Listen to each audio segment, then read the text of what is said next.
Cyrus Blackthorn had spent 22 years building a legend soaked in smoke, steel, and blood.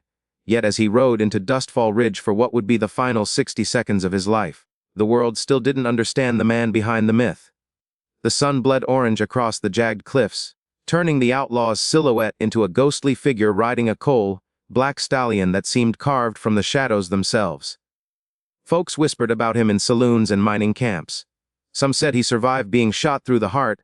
Others claimed he once rode straight into a burning bank to rescue a crying child. But the truth was simpler. Cyrus wasn't a monster. He was a man carved by circumstances no boy should have endured, born in a mining camp that worked his parents to the grave, and raised by a town that forgot his name the moment they buried them. He learned early that the world didn't offer mercy unless you took it by force. So he did. He robbed the corrupt, fed the forgotten, and left behind a legend the newspapers twisted into something darker because darkness sold better. But now, with the law closing in and a bounty so large even his own former friends tracked him like wolves, Cyrus had only one thing left to do: end it on his terms. As he rode into Dustfall Ridge, the dusty wind carrying grit that scratched at his throat, he knew the Pinkerton rifles were waiting, knew the telegraph lines had buzzed with orders to kill on sight, and knew Governor Holloway himself had come to witness the event. Cyrus wasn't scared, he felt something else. Calm clarity, a strange peace. He dismounted in front of the old church where he once hid as a boy during thunderstorms. A small crowd gathered, half terrified, half mesmerized by the outlaw who'd become a living symbol of rebellion. Little Tommy Briggs, barely 8, tugged at Cyrus's coat and whispered, "Is it true you brought food for my ma when Pa died?" Cyrus knelt, ruffling the boy's hair. "World ain't fair, kid," he murmured. "Sometimes you gotta fight for your own kind." Before Cyrus could say more, the sheriff, Elias Cordell, his former childhood friend, stepped forward, voice shaking. "Cyrus, don't make me do this."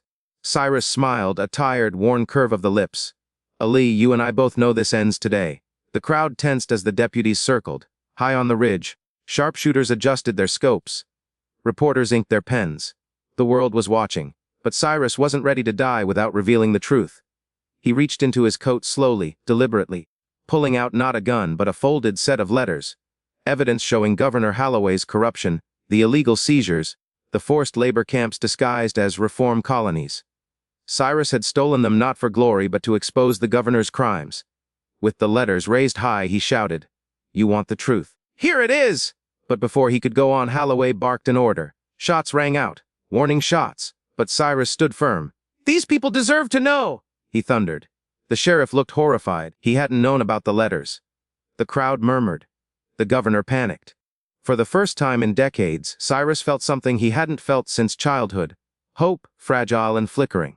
But hope is dangerous, and the powerful fear it most. A rifle clicked on the ridge, a scope tightened. Cyrus's final 60 seconds had just begun.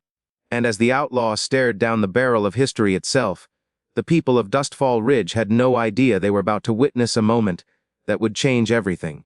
And before we move on, if you're loving this story so far, make sure you hit that subscribe button so you never miss another legendary tale like this one. The moment the sharpshooter's cold finger tightened on the trigger, Cyrus Blackthorn understood that his final 60 seconds would not be about dying, but about choosing how he would be remembered. And in that instant, time slowed to a crawl as the wind carried the scent of dust, sweat, and fear across Dustfall Ridge. The first bullet tore through the air toward his chest, but Cyrus twisted just enough that it grazed his ribs instead of piercing his heart, and the crowd screamed as he stumbled back against the church steps, clutching the letters that fluttered like wounded birds in his hand. Sheriff Cordell shouted for the shooters to hold fire, but Governor Holloway, face pale, eyes wild, yelled for them to finish the job. Cyrus forced himself to stand, each breath burning, yet within him something fierce and unbreakable sparked to life. He raised the letters high again, shouting with every ounce of strength left. These camps, these disappearances, Holloway ordered them all.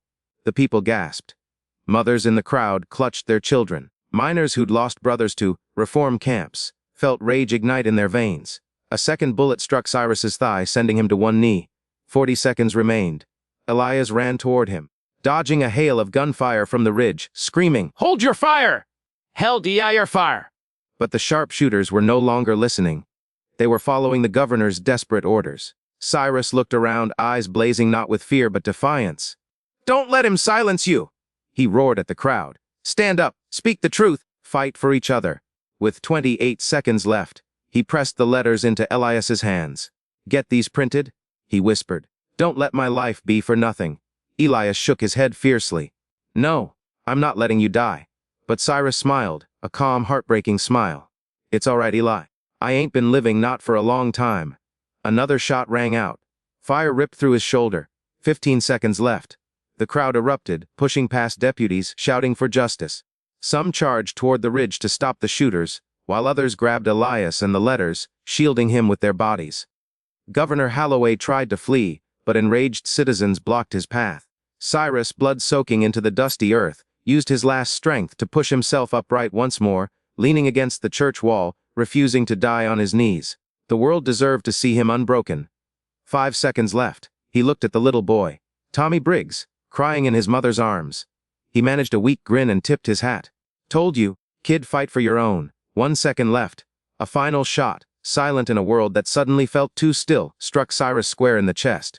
He exhaled softly, almost peacefully, and slumped down as the crowd surged in rage around him.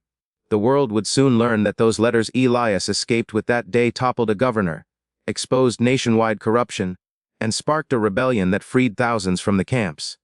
Cyrus Blackthorn's final 60 seconds didn't just shock the world, they changed it. And long after the dust settled on Dustfall Ridge, people told the story of the outlaw who died standing, not for glory, but for justice.